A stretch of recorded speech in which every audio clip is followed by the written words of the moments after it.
যে চাষি সারা বছর সারা মাস খেটে খুঁটে ধানের চারা রোপণ করে ক্ষীরের মতন নরম গাঢ় মাটিতে ধানের কোমল চারা রুয়ে দেয় যে চাষি, তারপরে যখন সোনার ধানে ক্ষেত ভরে যায়, চাষি যখন ক্ষেতের আলের দাঁড়ায় তার কেমন লাগে সেই সময়টা?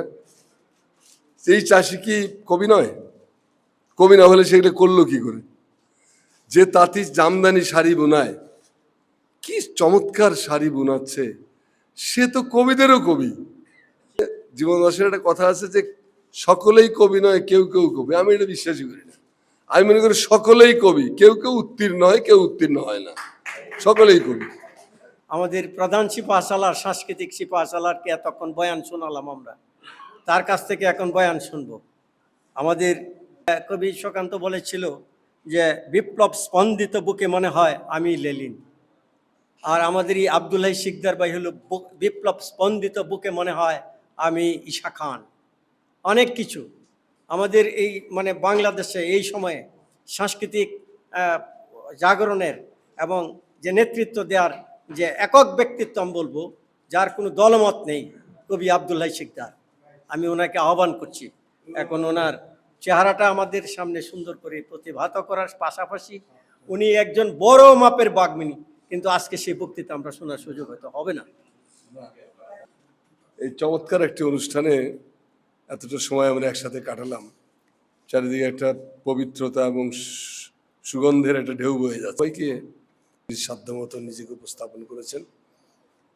শাহিদি ভাইয়ের আমন্ত্রণে এখানে আসা, যদিও শাহিদি ভাই না বললে হয়তো আসতাম না। আমি গতবারও আসার কথা ছিল, এবার এখন এই মুহূর্তে চারুকলা একটা প্রোগ্রাম হচ্ছে, একই সময় ছিল, ওটা আমি ক্যান্সেল করেছি সকালবেলা।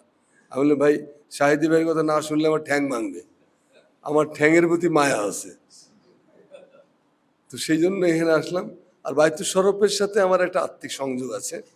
আমি কুতুবউদ্দিন সাহেবের সময়ও তার পাশে বসেছি, আমাকে নিয়ে যাওয়া হয়েছিল ঢাকা থেকে চট্টগ্রামে, সেখানে বাচ্চাদের একটা অনুষ্ঠান হচ্ছিল, সে অনুষ্ঠানে উনি আমাকে নিয়ে গেছেন এবং আমি দেখেছি কি অদ্ভুত এক মানুষ। বাচ্চারা গান গাচ্ছে, যেমন যে আমাদের ওয়াহিদ আল জামান, ওয়াহিদ আল হাসান, ওইটা গান গেল না, ওইখানে গানটার মধ্যে গানটা কার লেখা? এর মধ্যে একটা শব্দ আমার খুব আপত্তি। হ্যাঁ, না, গানটা খুবই সুন্দর, শ্রুতি মধুর, এর ভিতরে টাচ করে, কিন্তু ওর মধ্যে একটা কোন সুতোয়, এই যে কালচারের কথা বলছে একটু আগে আমাদের আশরাফ ভাই, এইটা জানতে হবে যে সুতোয় শব্দটা বাংলাদেশের লোকেরা ব্যবহার করে না, বাংলাদেশের লোকেরা ব্যবহার করে সুতায়। সুতো ওইটা ক্যালকেশিয়ান। এই জায়গাটা সংশোধন হলে ভালো হয় আর কি। এই ছোট ছোট আগ্রাসনের শিকার আমরা, এগুলো হলো কালচারাল আগ্রাসন, ল্যাঙ্গুয়েজের আগ্রাসন, ভাষা আগ্রাসনের শিকার। সুতো এটা হতেই পারে না, বাংলাদেশের উচ্চারণের সাথে সম্পর্ক নাই। এলুম গেলুম খেলুম, এগুলো কি বাংলাদেশের লোকেরা বলে? আমরা আইলাম গেলাম খাইলাম, এটা হলো আমরা। যাই হোক, তো এখানে আরো অনেকের অনেক কথা বলার ছিল, জাকিরের বক্তৃতা মন দিয়ে শুনছিলাম, শেষ করতে পারি। যাই হোক, আমি হরবর করে দুই একটা কথা বলি, একেবারে না বললে কেমন হয়। সেটা হলো যে আপনার কলম্বিয়ার নোবেল লরিয়েট লেখক গ্যাব্রিয়েল মার্কেজ বলছে যে পৃথিবীতে কিয়ামত পর্যন্ত, ডুমস ডে পর্যন্ত 4টা ভাষা টিকে থাকবে আর সবগুলো মারা যাবে। সে বলছে কোন কোন ভাষা টিকে থাকবে? তো বলছে ইংরেজি টিকে থাকবে, কেন এটা সায়েন্স অ্যান্ড টেকনোলজির ল্যাঙ্গুয়েজ, এটাকে বদলানোর ক্ষমতা আর নাই, এটা অসম্ভব চেঞ্জ করা।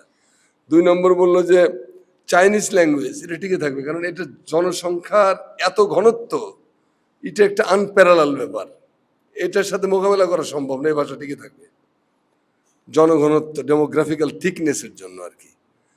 আরেকটা ভাষার কথা বললেন যেটা থাকবে যে পৃথিবীর সুইটেস্ট ল্যাঙ্গুয়েজ, সেটা হলো স্প্যানিশ।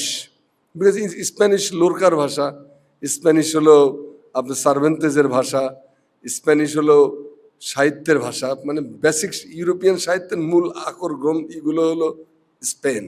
তো স্প্যানিশ ভাষা টিকে থাকবে সাহিত্যের ল্যাঙ্গুয়েজ হিসেবে। আরেকটা ভাষার কথা বললেন তিনি, সেটার নাম হলো আরবি। তিনি বলেন যে পৃথিবীতে যতদিন নীতি নৈতিকতা থাকবে, আদর্শ অনাদর্শ থাকবে, ভালো এবং মন্দের সংঘাত থাকবে, পৃথিবীতে যতদিন মানুষ নিজেকে সুন্দর করার চেষ্টা করবে, ভালো করার চেষ্টা করবে, ওই পবিত্র সত্তার সঙ্গে আত্মিক সম্পর্ক করার চেষ্টা করবে, ততদিন পর্যন্ত পৃথিবীতে আরবি ভাষা টিকে থাকবে। তো সেই ভাষায় কোরআন নাযিল হয়েছে। হয়তো আমাদের রসুল যদি আমাদের বাংলাদেশে জন্মগ্রহণ করতেন, নিশ্চয়ই বাংলা ভাষাই হয়তো আল্লাহ মনোনীত করতেন। তবে আপনাদের জন্য একটা সুসংবাদ দিই আমি, যে 1929 সাল পর্যন্ত যদি ইরান আর আমেরিকার যুদ্ধ চলে, তাহলে এর মধ্যে ইসরায়েল নামে কোনো পৃথিবীতে কোনো রাষ্ট্র থাকবে না, এটা শেষ হয়ে যাবে। আবার মনে করেন যে অ্যাটম বোম মারবে, আমেরিকান থ্রেট করতেছে অ্যাটম বোম মারবে। তো অ্যাটম বোম যদি মারে, তাহলে ইরান তো বুঝতেই পারতেছেন কি জিনিস, ওরা ইসরায়েলকে পুরোটাই গারদ দেবে, ধ্বংস করে এই সাগর বানাবে, মরু সাগর। এটা একটা। আরেকটা হলো যে 1930 সালের মধ্যে আমার নিজের বিশ্বাস, ইসলামিক ওয়ার্ল্ডের ল্যাঙ্গুয়েজ হিসেবে বাংলা উঠে আসবে, কোরআনের ভাষা হিসেবে আরবি থাকবে, কিন্তু মুসলমানদের ইন্টারন্যাশনাল ল্যাঙ্গুয়েজ হবে বাংলা। মাথায় রেখে এটা, কথাটা হয়তো আমার শুনতে এখন খারাপ লাগতেছে আপনাদের, কিন্তু একসঙ্গে 30-35 কোটি মানুষ যে ভাষায় কথা বলে, সেই ভাষার মোকাবেলা করার ক্ষমতা পৃথিবীর কোনো মুসলিম রাষ্ট্রের নাই। দেখেন খেয়াল করে, কারোরই নেই। ল্যাঙ্গুয়েজে আমরা অনেক বেশি সমৃদ্ধ এবং এগিয়ে যাওয়া।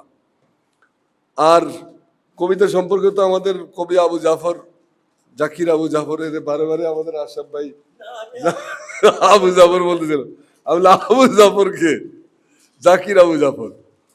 তো এই হলো কথা আর কি ভাই। তো সামনের দিনগুলোতে নিশ্চয়ই আমাদের আবার দেখা হবে, তখন আরো প্রাণ ভরে কথা বলা যাবে। আর কবিতা সম্পর্কে আমি বলি যে, জীবন দর্শনের একটা কথা আছে যে, সকলেই কবি নয়, কেউ কেউ কবি। আমি এটা বিশ্বাসই করি না। আমি মনে করি সকলেই কবি, কেউ কেউ উত্তীর্ণ হয়, কেউ উত্তীর্ণ হয় না, সকলেই কবি।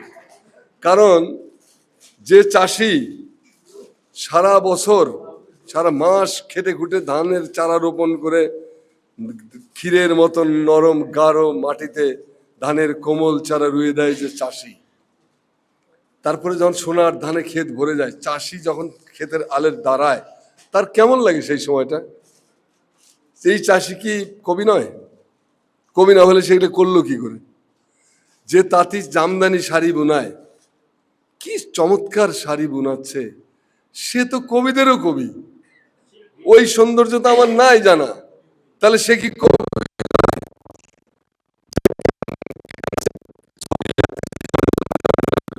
ক্যানভাস কাকের বাইয়া যা যা করতেছেন তিনি, সেগুলো কি কবিতা নয়? সকলেই কবি। এখন কেউ কেউ উত্তীর্ণ হতে পারে, কেউ কেউ উত্তীর্ণ হতে পারে না। আমি মনে করি আজকে এখানে যারা পড়লেন, তাদের মধ্যে অনেকের মধ্যেই আমার মনে হচ্ছে বিপুল সম্ভাবনা আমি দেখতে পাচ্ছি। হয়তো পরের বার আরও সমৃদ্ধ হবেন আপনারা। তো সেই আশাবাদ ব্যক্ত করি। আর বায়তু সর্বের প্রতি আবারও কৃতজ্ঞতা, কারণ গত এই বছরই বোধহয়, এই বছরই নাকি শাহিদি ভাই, আরে আমার যে পুরস্কার দিলেন,